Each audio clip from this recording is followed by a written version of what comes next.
Bueno, y vamos a estar así, Hugo, entre uno y Ajá. otro, entre copla y canto, y entre leyenda y leyenda, porque tenemos que satisfacer pues toda esta gente que nos ha pedido, que nos ha respaldado cuando anunciamos que tú venías a hablar sobre eso. Vamos a hablar un poco entonces de cada una de estas creaciones del imaginario popular llanero. Sí, ¿Qué tenemos? ¿Qué tenemos primero por ahí? ¿De qué nos vas a hablar? yo creo que podemos concentrar un poquito ahorita en la parte de Florentino. Ajá, todavía estamos con Florentino. Exacto.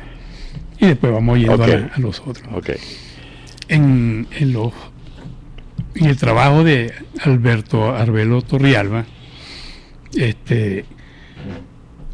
Florentino entra en contrapunteo con el diablo en la noche. Se supone que, digamos, ya en la madrugada, posiblemente de raíz de las 12, etcétera, cuando lo invita a entrar a un juego de copla, que obviamente en las coplas debe haber un vencedor y un perdedor, él se da cuenta en un momento que está combatiendo contra el diablo. Entonces, por eso es que afina todo su juicio y empieza a rebatir las coplas con mucha creatividad. Pero también hay algo que llama la atención, a mí me llama mucho la atención, y es que en todas las obras que él lo menciona, él hábilmente, Florentino, usa como que una combinación de dos cosas. Por un lado, toda su labia y su rima, etcétera, pero por otro lado también va alargando el momento, porque sabe que en lo que amanezca, en la claridad del día, entramos en el mundo de Dios de alguna manera. Sí, ya no hay que esconderse tanto. Ya no en el de las tinieblas. Exacto. Sí. Entonces él, en todo ese largo contrapunteo que hacen los dos, va siempre encaminando hacia un nuevo sitio. Ok.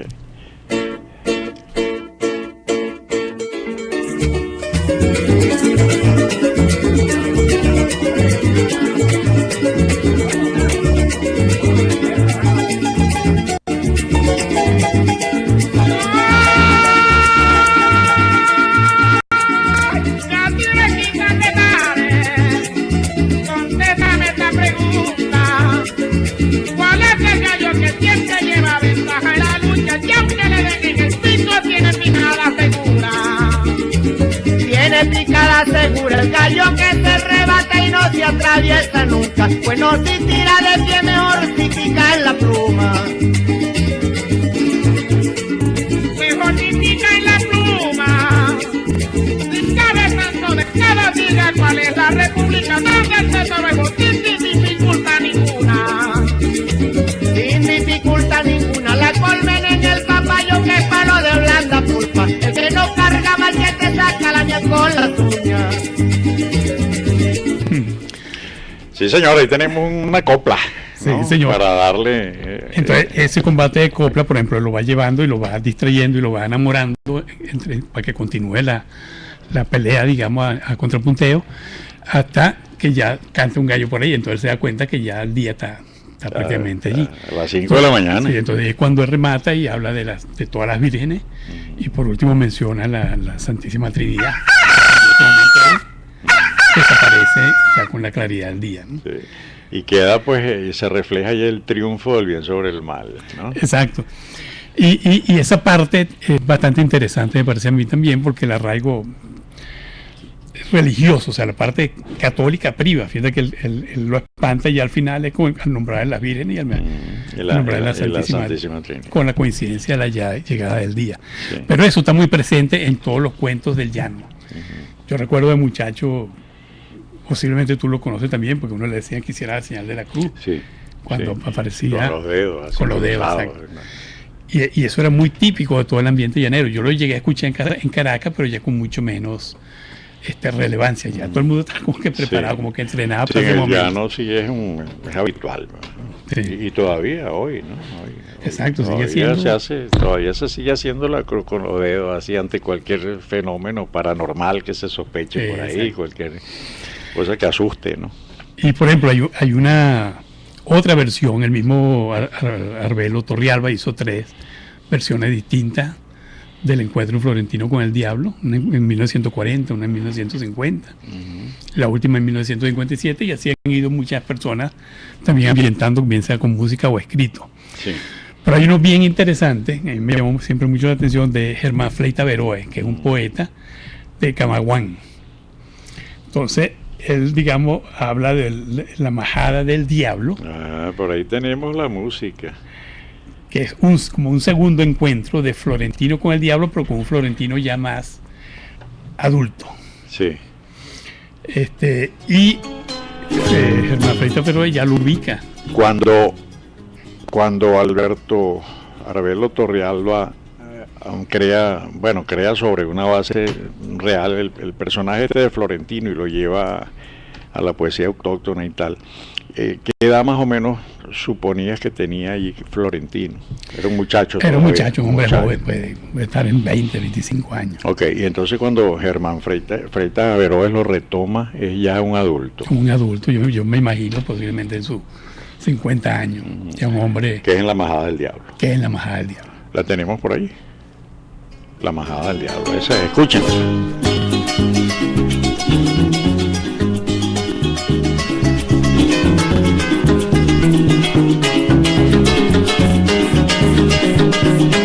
Está usted en sintonía de Venezuela Cultural.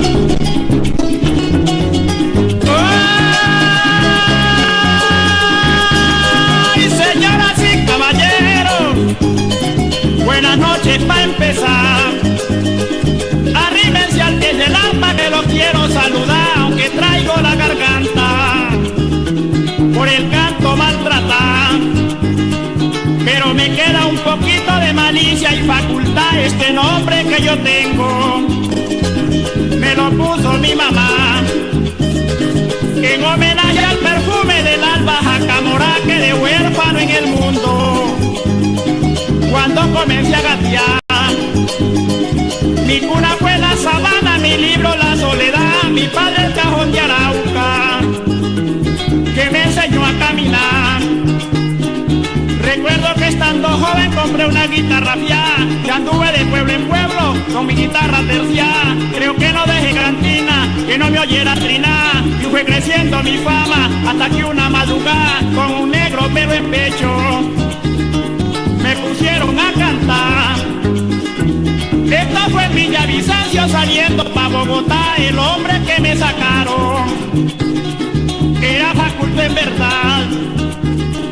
Tenía más letras que un libro y la sabía administrar. Era un negro dientes de oro con la lengua colorada. Ni el mismo jefe civil conocía su identidad. Nos cogimos verso a verso. Yo no lo perdía de vista. Entonces, un ingrediente que trae Freita Veroe, que pone a Florentino ya un hombre más adulto, mayor, y que lo posiciona no en Barina ya, sino junto a Cazorla. Inclusive, como escuchamos en la canción, él hace la mención de junto a Cazorla de Calabozo para allá. O sea, lo vuelve a traer al escenario del duelo del Diablo y Florentino. En este caso lo ubica en el Guárico. En el Guárico, el sur del Guárico. Sí. Perdón, la señora Gloria Núñez, un mensajito de texto nos dice: quiero saber el cuento de La Llorona. Bueno, ya vamos a estar con La Llorona. Okay. Ajá. Entonces, fíjate, volviendo un poquito a lo que hablábamos antes de esa relevancia de Dios y la cruz. Al final de esa canción, digamos, hay un caporal que es un hato, y el hato igual también lo asocian a la rubiera, que después vamos a hablar un poquito de ese hato, donde el capataz había reunido una gran cantidad de ganado, pero no tenía un corral bien montado, pues. Entonces, en su deseo de poder tener un corral, en la noche miente y dice: ojalá se me presentara el diablo y me dice que me pudiera construir una majada. Una majada sería eso, un corral. Corral. Entonces, si eso se hiciera realidad, yo le daría el alma. Por eso es que hablan de la majada del diablo, el título de esta. Entonces el caporal, digamos, se va a dormir en una de las tantas versiones, y al día siguiente se levanta y el hombre le muestra: ahí está la majada. La majada recibe el nombre porque, aunque es un corral mucho más fuerte que el corral tradicional, porque va a manejar mayor cantidad de animales allí. Entonces el hombre que levanta la majada le dice: bueno, ahí está, ya yo estoy listo, deme lo que me debe. O sea, refiriéndose ya al alma. Y le dice el hombre: no, espérate un momentico, la majada está ahí lista, pero no está cerrada. Entonces dice: si le puso 2 tranqueros de samán a la majada,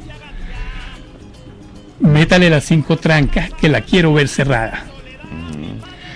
pónganmele las 10 cruces, de a 2 en cada cruzada, yo no recibo corral con la puerta destrancada. Entonces esa parte es bien ingeniosa porque la majada es básicamente tener una columna con 5 huecos al lado izquierdo y otra al lado derecho, que es donde entran las 5 trancas de madera. Cuando cruza cada una de ellas hace 2 cruces en los 2 extremos. Entonces son 10 cruces. Imagínate. Entonces, interesante, Roberto, ¿no? Entonces, en parte de la canción ellos ya menciona, el hombre dice, cuando le hablé con las cruces, fue tan grande la espantada que se llevó 7 cintas de alambre en la reculada. Entonces nuevamente estamos viendo, digamos, el caso también de que al hablar de 7 cintas estamos hablando de 7 líneas de alambre. O sea, que alambre de púa. Alambre de púa el alambre de púa. Y una línea fuerte, pues, Sí. que maneja mucho animal. Sí. Bueno, vamos a complacer a esta persona, a Gloria Núñez, con el relato de La Llorona. Vamos a ver, pues tenemos muchas cosas, tenemos que ir hablando de cada una. Sí, señor. La Llorona y la Sayona, porque mucha gente cree que es lo mismo, ¿no? Y creo, según conversamos, no es lo mismo. No es lo mismo. Ok, vamos a saber quién es La Llorona y quién es la Sayona. Exacto, vamos a arrancar con la Llorona. Ajá. La Llorona se dice en las versiones originales que era una mujer joven que había sido embarazada por un soldado. El soldado la abandona, ella queda sola en la plena sabana, sin noción de qué hacer con hijo al nacer. Y para callarle el canto, pues mata al hijo. Eso fue en época de la colonia, más o menos se ubica. Más o menos se ubicaría por ahí. En esa época. Entonces hay una versión que también es mucho más estructurada, diría yo, que habla, bueno, en el mismo caso, es una mujer, solo que esta mujer, digamos, le gustaba pues el relajito y esta cosa, y entonces salía embarazada con frecuencia, pero no sin tener el objetivo de levantar o criar un hijo. Cada vez que nacía un hijo lo mataba igualmente. Entonces esto sucede varias veces y ella llega un momento en que va a confesarse y le cuenta al padre lo que ya ha estado haciendo. Entonces el padre le dice, bueno, mira, lo que tú vas a hacer la próxima vez que suceda es que cuando nazca el hijo, dale primero pecho antes de matarlo. Entonces supuestamente es en ese encuentro que ella le da pecho al hijo que nace, número 5, 6, lo que sea. Lo mata, pero después entra una etapa de remordimiento porque ya el nexo madre-hijo queda creado fuertemente. Queda creado con el amamantamiento. Sí. Esta es La Llorona. Esa es La Que Llorona. anda vagando, llorando, Sí. por todo lo que hizo, ¿no? Que mataba Sí, anda penando, sufriendo. Penando, mataba a los hijos. Y la Sayona. La Sayona es una mujer, digamos, fantasma, vengadora y justiciera. Según la ambiente. Hay una versión, por cierto, llanera de un coplero que se llama José Jiménez, el Pollo de Orichuna, que por cierto trabajó en el Hato de la Trinidad de Arauca. Y esta es la historia de Casilda, que se llama la mujer. Casilda era una mujer casada, el esposo de ella era muy mujeriego, era una mujer muy atractiva y todo el mundo sabía que el hombre siempre andaba en otras casas, visitando otras damas, etc. Entonces hay un enamorado que estaba tratando de convencerla para estar juntos, etc. Y él le dice, en este mismo momento, inclusive tu marido, al que tú tanto estás defendiendo, está acostado con tu mamá. Entonces ella le da una idea nueva de qué es lo que está sucediendo con la andanza del marido. Ella logra averiguar que sí fue cierto y entonces espera que la mamá regrese a su casa, que toda la mañana pasaba a tomar café. Okay. Y entonces, compartiendo un café, entra en la discusión y llega el momento en que se pone rabiosa, la apuñala, le mete 3 o 4 puñaladas y después, en el momento de rabia, le pega candela a su casa. Ok, vamos ahí.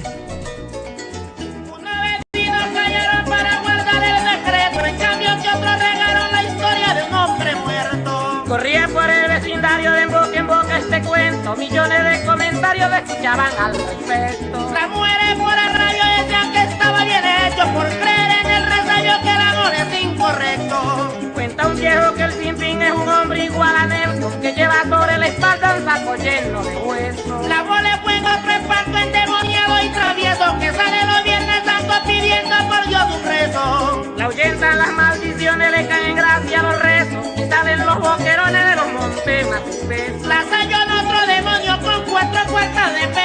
les propone matrimonio a borracho por despecho. Luego cuando quedan solos se transforman en esqueleto con una cara de rana y unos dientes largos. El Tintín y el Cipón tienen cierto parentesco. Uno sale en portugués, el otro en Apuria adentro. Los que caminan de noche les pueden echar el cuento, porque se han topado con ellos en los campos y en los centros.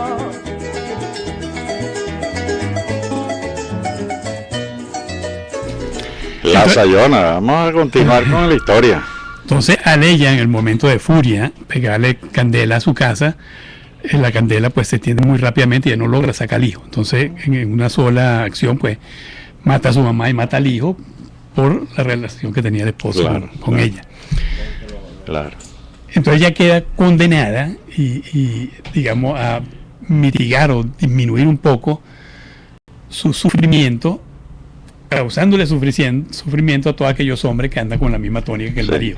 O sea, cuando andan por ahí vagabundeando en la noche, ahí seguro van a tener un encuentro con la Sayona. Y la Sayona, contrario a lo que mucha gente imagina, se describe como una mujer preciosa, espectacular, que empieza a hacerle señas a quien se le aparece, que anda mujeriando, buscando. Empieza a cautivarlo. Poco a poco, a tratar de llevárselo.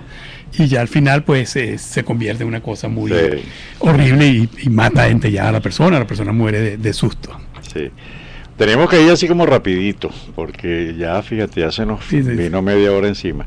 En el libro de mi querido amigo Hugo Rafael Estrada Castillo, el libro que ya presentamos acá en el programa, Plata y Azabache, aquí tenemos un relato muy, entre los tantos que hay, entre las tantas historias, poemas, vivencias de Hugo, hay uno muy interesante y que mucha gente no conoce.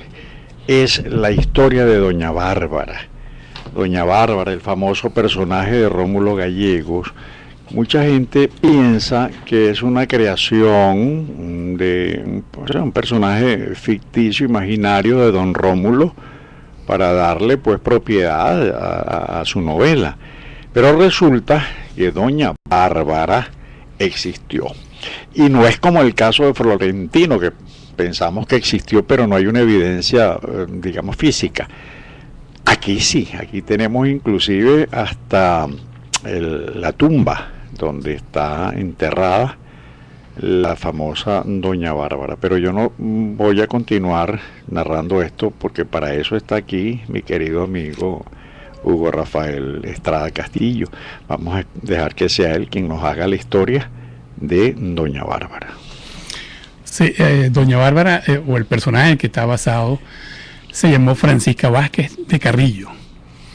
Y ella venía de Colombia, se asienta en Venezuela, era una mujer que ya traía propiedades, el papá tenía algunas propiedades, y ella se dedica digamos, a fundar más ranchos y haciendo crecer un poco lo que son sus tierras, etcétera. Pero es una mujer sola. Ella haya vivido lo que haya vivido, que en la novela se pone en parte imaginaria, siempre se mantuvo como una mujer sola y que utilizaba a los hombres por enamorarlos, sacarle algún provecho. Pero para dominar ese medio que se competía con hombres, y para cualquier mujer era un reto, ella se adorna en la vida real con brujería, como que tuviera una relación con el diablo, con que prende vela de noche. Eso ella crea su propio mito. Ella va creando su propio como para infundir más respeto, algo así sería, exactamente. ¿no? Porque era una mujer sola. Y de hecho era una mujer templada, pues, una mujer que se sabe. Una de las personas que, digamos, atestigua, pues, que es el personaje en el que basa Rómulo Gallego a Doña Bárbara, es Andrés Eloy Blanco, que era un poeta, y él vivió mucho tiempo en Apure, y él la llegó a representar como abogado. Entonces llegó a conocerla mucho personalmente y la vio. Hay una descripción de él donde la ve disparando y pegando sin fallar tiro, ¿no? Era conocida también lo que era su vida real como personaje, por una acción que se llamaba jarretar, que es con un machete doblarse al lado del caballo, a lo largo del caballo, y pasarle el machete por a la altura de las pezuñas al ganado, porque en esa época, estamos hablando apenas finalizando el siglo XIX, la carne no se vendía porque no había refrigeración, se salaba y se consumía en los sitios, etcétera, pero no se podía pasar a otros países, etcétera. Entonces en esa época lo que se vendía era el cuero. Y cuando me hacían orden de cuero, Venezuela vendía mucho cuero, sobre todo Estados Unidos, otras partes. esa era la forma que ellos hacían, como para hacer una especie de porta, y le cortaban por ahí para no dañar el cuero. Aparte de eso, ella usaba, esto es algo que recuerdo mucho por los comentarios de mi abuelo, y mi bisabuelo la conoció más también. Ella usaba un medallón con 2 palmeras cruzadas, como cadena, digámoslo así, de oro, y junto a él tenía un crucifijo de oro. Por eso que mucha gente dice tenía más de lo blanco y de lo negro, de lo malo y de lo bueno. Qué bien. No, sí. Mueve el mouse. Sí. ¿Tenemos alguna llamada? No, ok. Entonces, esta parte de la que hace referencia, yo recuerdo claramente a mi abuelo haciendo mención de esto, de inclusive yo conservaba un VHS donde hizo un programa grabado con Napoleón Bonaparte, donde daba ese cuento, ¿no? Él menciona que en una oportunidad alguien trató de robarle, hizo una jugada. La compra y venta de ganado muchas veces era de palabra, no había documentos de por medio porque había un respeto hacia el honor de la persona.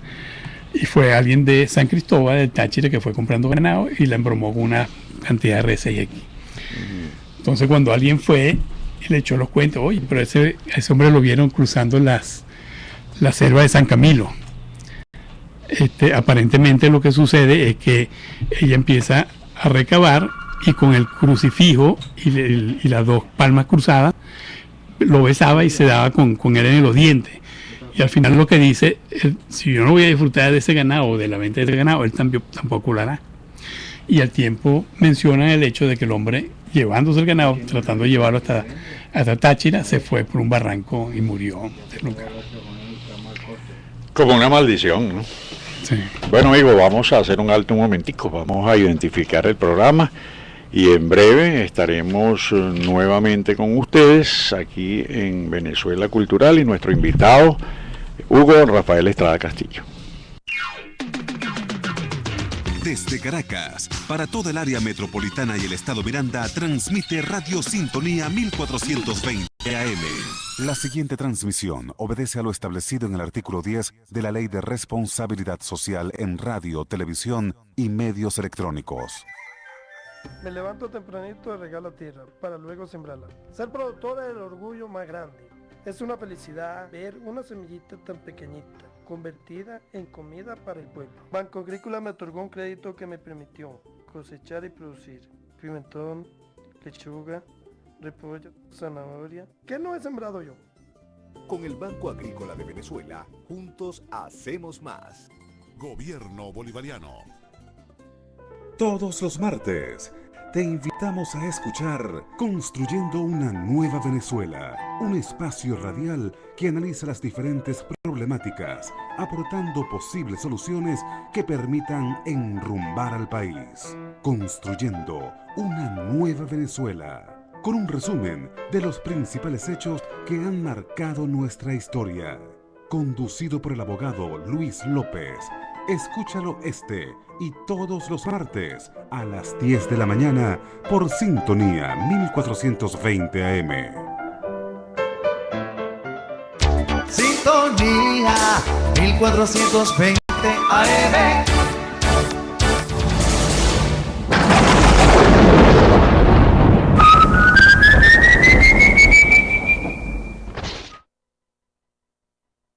Ya viene el silbón por ahí, ya viene. Ya está anunciando por ahí, se escucha. Yo decía que existe, bueno, antes quiero mandar un gran saludo al historiador Luis Daniel Álvarez, quien hace un momento se comunicó con nosotros, especialmente pues con Hugo. Y bueno, gracias por estar en sintonía, amigo Luis Daniel. También tiene acá en Radio Sintonía su espacio. Gracias por llamar. Donde si yo quiero ir en turismo de aventura, por decirlo así, o no sé, a conocer el llano, Apure, y quiero visitar la tumba de esta señora, Francisca Vázquez de Carrillo, doña Bárbara, ¿cómo hago? Fíjate, la forma más segura de hacerlo, y yo sé que están moviendo, digamos, personas, turistas del Orza hacia allá, es hacerlo por río. Porque se le hace más fácil y hay digamos, botes, personas encargadas que tienen el servicio para llevarlo. Partiendo del Orza. Partiendo del Orza. Entonces uno tendría que irse por tierra hasta el Orza y en el Orza hacer el contacto con la persona que lo llevan allá. ¿Y te van a llevar hasta dónde? Hasta la propia Fundación La Trinidad, que está a orillas del río Arauca. La fundación completa, cuando estaba toda unida, era la Trinidad de Arauca. La fundación principal se llama La Trinidad y es la que está a orilla del río Arauca. Entonces es fácil inclusive de detectar, porque uno viene por el río y ya cuando está llegando hay unos grandes cocotales que están a orilla y digamos, ahí se ve la casa que construyó mi papá, una casa de 2 plantas. Entonces vamos a darle a la gente el nombre de tu padre. Mi abuelo, voy a empezar por mi abuelo, porque mucha gente conoce más, digamos, la historia de él. José Natalio Estrada. Y mi papá se llamaba como yo, pero Hugo José Estrada. Yo soy Hugo Rafael Estrada. Llaneros de pura cepa. Entonces, claro, uno identifica, y por todos esos cocotales que están, se puede llegar a ver la quinta también cuando uno se acerca a la orilla. Y digamos que eso era la fundación principal del Hato como tal. De allí, digamos, como a unos 2 kilómetros de esa casa, estaba el Camposanto o el cementerio de los Estrada, porque por 5 generaciones pues hay personas que fallecieron allí, tanto trabajadores como algunos integrantes de la familia que fueron enterrados en el propio Camposanto. Cuando muere Francisca Vázquez de Carrillo, ella venía con una dolencia, para hacer ese paréntesis. Ella tenía una bronquitis aguda. Entonces ella trata de salir de su hato, llegar al nuestro para buscar tomar un bote. En esa época habían vapores de buen tamaño que hacían la ruta a lo largo del río Arauca hasta San Fernando. Entonces ella quería verse en San Fernando con el médico, pero cuando llega a caballo y sola, llega a la Trinidad muy, muy agotada. Entonces había un trabajador del hato, se llamaba Magín Aranguren. Cuando se fue del hato, se lo llevaron los hijos, ya tenía alrededor de 100 años. Él la conoció mucho y él la atendió, de hecho era un niño para ese momento, pero la atendió cuando ella llegó en ese punto y él tenía la historia completica y la narraba, que era una belleza. Era una maravilla. Y según su cuento, él menciona que al llegar ella a la Trinidad se bajó de la mula y se sentó en un banco que estaba a orilla del río, que había hecho mi bisabuelo, un banco como de cemento. Y de ahí se quedó descansando y ellos fueron y le llevaron un carato de jugo de guanábana. Entonces dice que ella se lo tomó, pero al tomarlo se bañó en todo y todo y todo y todo. Entonces mi abuelo, que la conocía y eran amigos porque eran vecinos, de hecho, mi bisabuelo, inclusive le rentaba parte de sus tierras para él manejar ganado allí también. Entonces, bueno, ellos compartían los mismos enemigos, los mismos compradores de ganado, las mismas cosas, entonces por eso se la llevaban bien dentro de esa relación. Y cada vez que ella necesitaba ir a San Fernando o regresaba de San Fernando, mi abuelo le hacía preparar una habitación, una casita que estaba ahí cerca también. Entonces ya se le preparó la habitación y ahí se quedó ella. Y mi abuelo, de hecho, conversaba con ella todos los días un ratico y se regresaba, pero ella vivió, no sé, 3 o 4 días y murió allí. Murió allí. En esa habitación. De tu abuelo. Entonces, mi abuelo, eso era en pleno invierno, había sido agosto por ahí, sí, posiblemente el mes de agosto. Tiene que hacer alguna otra actividad, entonces tiene que salir de esa fundación. Y en un momento habla con los trabajadores del hato, le manda a hacer una caja de madera para que la coloquen en la caja como una especie de urna. Y de allí que la entierren en el Camposanto. Ahí está, ahí es donde está. No, ahí no está. Ah, ahí no está. Porque esa es la parte, o sea, los llaneros que quedaron a cargo de hacer el entierro, les dio miedo llegar hasta el Camposanto cargando a doña Bárbara en la caja de madera. Por los mismos mitos. Por los temores que le tenían y todas estas cosas. Entonces, ella la entierran como a, yo diría, el equivalente a lo que sería un cuarto de cuadra de la casa principal de la. Entonces, ahí fue que donde la enterraron. Mi abuelo es lo que ve, que sabe que no le hicieron llegar allá y le comentan el temor, que tenía la duda, que estaba lloviendo, etc. O sea que ya no está en el cementerio, está solita aparte. Solita. Entonces, mi abuelo, doña Bárbara, que hasta en la muerte estuvo ahí marcando una pauta. Entonces, mi bisabuelo le hizo enterrar 2 árboles que se llama ya Divi Divi, y eso señala claramente dónde está la tumba, se le hizo algo en No, hay como una cemento. especie de mausoleito, ¿no? Exacto, Que un aparece en la mausoleito fotografía. Sí. Y hay cantidad de cosas que le Ok, vamos a hablar, porque ya se nos está viniendo el tiempo encima y nos quedan unos cuantos personajes. Vamos a hablar un poquito de la bola de fuego. Ok, la bola de fuego, hay personas que la describen como una bola que puede llegar a tener hasta 2 metros de diámetro, y una bola de fuego que camina, se eleva, se mueve, asusta y llama. O sea, tiene la capacidad como que de comunicarse. Y se con ve otros. en el llano, es una Sí, bola sí, de sí. fuego, y entonces esa bola de fuego a veces se ve moviéndose. Exacto. Pero ya vamos a saber por qué.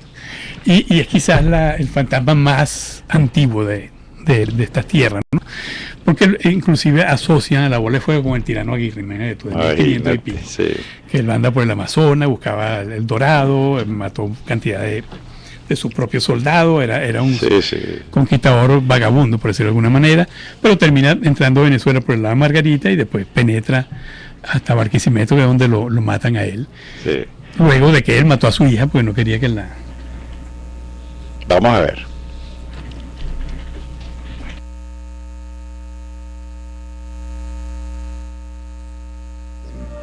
Que cuando se ve una bola de fuego atravesar el cielo y caer en un poblado, el miedo atrapará los corazones de los lugareños. ¡Cayó la bola de fuego! ¡Cayó aquí cerca! ¡Cayó la bola de fuego! ¡Cayó la bola de fuego! Padre nuestro que estás en los cielos, santificado sea tu nombre. Venga a nosotros tu reino. Hágase, Señor Dios, tu voluntad aquí en la tierra como en el cielo. Danos hoy nuestro pan de cada día y perdona nuestras ofensas como también nosotros perdonamos a los que nos ofenden. No nos dejes caer en tentación y líbranos de todo mal. Amén. Ave María, Dios te salve María, llena eres de gracia, el Señor es contigo. Bendita eres entre todas las mujeres y bendito sea el fruto de tu vientre, Jesús.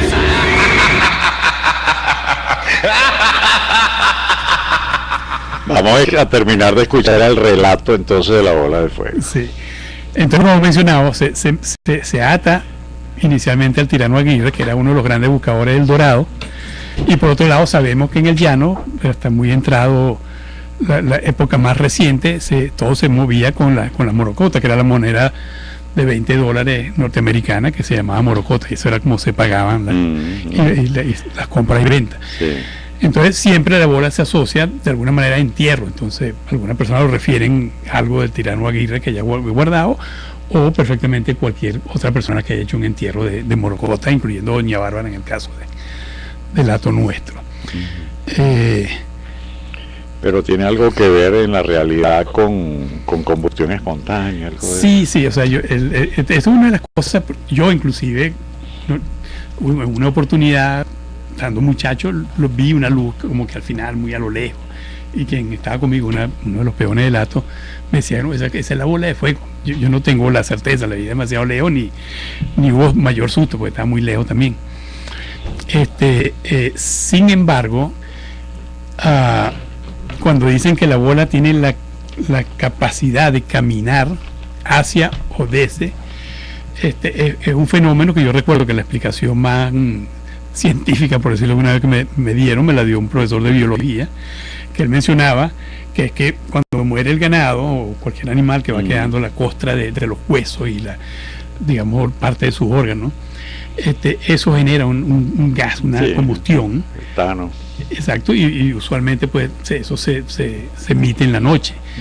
Y que así como a veces en las carreras de carro, cuando hay un carro que está detrás de otro que va a mucha velocidad agarrando una curva, el carro de atrás suelta el acelerador porque agarra la fuerza del carro de adelante y lo arrastra y libera su carro un momento.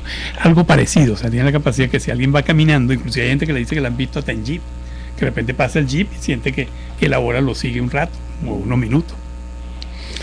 Ese es el caso de la O sea, tiene algo de base científica, ¿no? Sí. Ahora, combustión espontánea. El cuento, mi papá una vez, de muy joven, echaba un par de cuentos, me acuerdo. Una vez él dice, y él no mencionaba la bola de fuego como tal, sino el efecto del fuego y tal, que él iba a caballo por un terreno donde él conocía perfectamente, y sabía que en distancia le quedaba como una media hora para llegar. Iba a caballo y era de noche, era pasada la medianoche. Entonces él menciona que él vio una combustión a cierta cantidad de metros y el caballo se le encabritó, porque esa es la otra parte, que cuando asusta hasta el caballo. Claro, claro. Entonces, bueno, él siguió y dice que esto sucedió 2 o 3 veces a distintas distancias, la vio, y que cada vez que se aparecía así el caballo, que era un caballo manso de hecho, se le alborotaba. Entonces al final él dice que en la última vez que le vio algo más de cerca, en una parada de pata del caballo, él se cayó y en la caída perdió el conocimiento unos minutos. Al día siguiente se despierta, como a golpe de 5:30, 6 de la mañana, y se da cuenta que el caballo está tranquilito pastando ahí, y como a 400 metros estaba la casa que estuvo buscando por las últimas 2 horas y que nunca consiguió en la noche. Entonces tiene ese toque de... Sí, de misterio. Sí, siempre asusta, y más a los que están allí pues viéndolo. Quiero aprovechar un instante para enviar una gran felicitación a la licenciada Lisette Torres Olmos, presidenta de la Casa del Artista, por haber obtenido 2.350 pensiones del Seguro Social Obligatorio para los cultores y artistas del país. Gracias, Lisette, en nombre de todos ellos, por tu gran gestión gerencial. Vamos a hablar ahora de El jinete sin cabeza. Estará por allí, lo tienes a mano. Bueno, vamos a hablar, pues estamos en los últimos minutos ya. Bueno, el jinete sin cabeza, voy a tratar de redondear un poquito con varias cosas. Yo me imagino que es muy común, así como los cuentos de los ahorcados en casi todas las culturas, siempre tienen un escenario así, es en donde ha habido guerra, obviamente. Hay un libro que se llamaba Sleepy Hollow, que después Walt Disney bautiza como El jinete sin cabeza, y se hace toda una serie en televisión, y después viene la película, etcétera, que es la misma narración, pero en Estados Unidos, solo que en el caso de Estados Unidos es un soldado de origen alemán que una bola de cañón justo se lleva a la cabeza del hombre cuando iba a caballo. Pero en ese momento el hombre iba jineteando, las manos quedan con las riendas y sigue caminando. O sea que es como ver el efecto. Sí. Y después queda la historia, los cuentos y la leyenda de que pasó un jinete sin cabeza. Lo que a mí me llama la atención es que es muy cercano a la época que se narra en Estados Unidos, pero es evidencia de eso. En el caso de Venezuela, el año es 1812. Estamos hablando de una época cercana a Semana Santa, que fue cuando fue el terremoto de 1812, que tanto daño le hizo a la causa patriótica. Vamos a adornar al jinete sin cabeza. El silencio de la noche era interrumpido por el aullar de los perros, y el terror hacía sentir más intensos los latidos del corazón. Los niños se acurrucaban con sus madres y ellas murmuraban una plegaria. Dios te salve María, llena eres de gracia, el Señor es contigo, bendito es el fruto de tu vientre Jesús. Los golpes de la herradura de un caballo en el empedrado se hacían sentir en el cráneo de los temerosos vecinos, y el relincho de la bestia se metía en los oídos con dolor.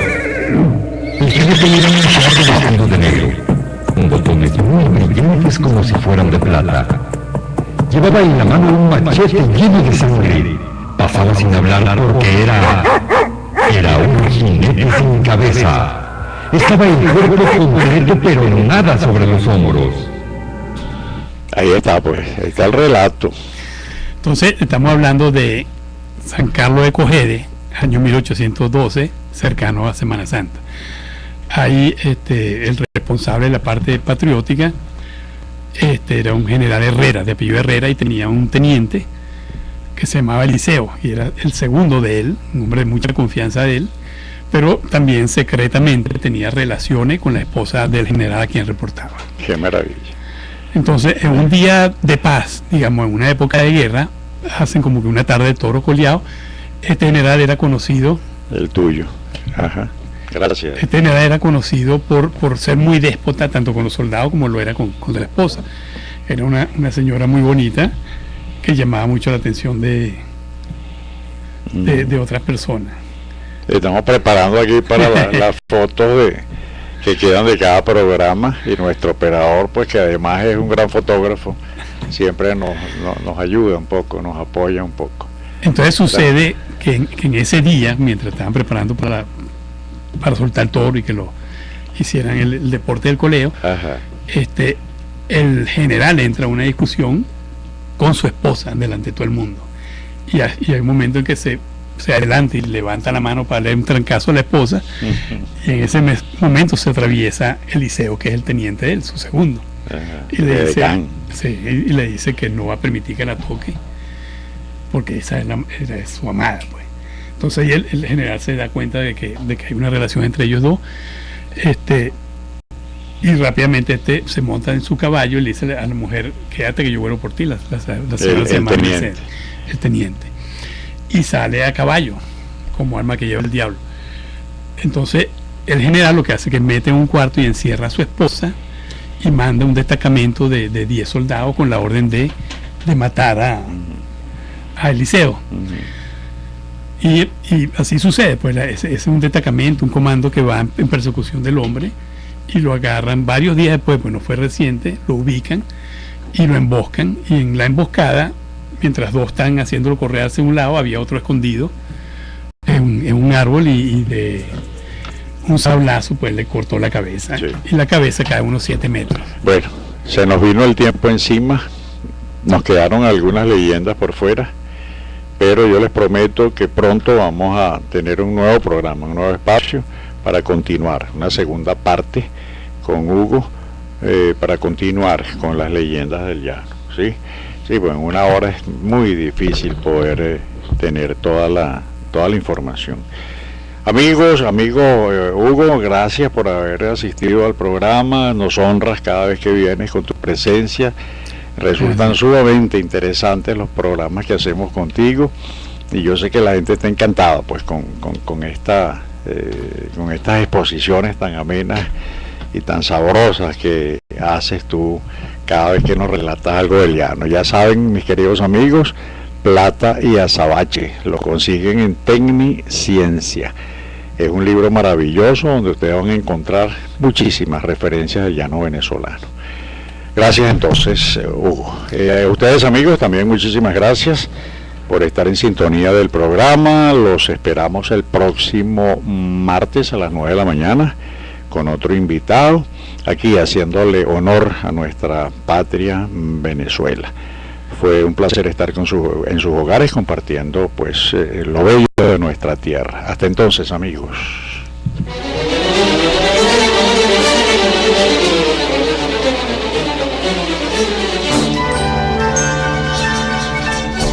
Es una manía miserable el querer mandar a todo trance.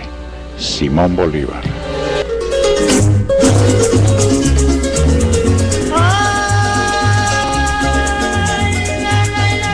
Matale la cabilera donde empieza la leyenda. Donde empieza la leyenda, para que ustedes me entiendan, para la explicación primera, pongo rumbo y primavera, me dirijo hacia Cazorla, pasaré por Panzacola, el caballo y la quesera, sigo la marcha viajera y caminaré de día, y alarga la travesía para entrar a la Rubiera. Dicen que fue el señor Rubio que compró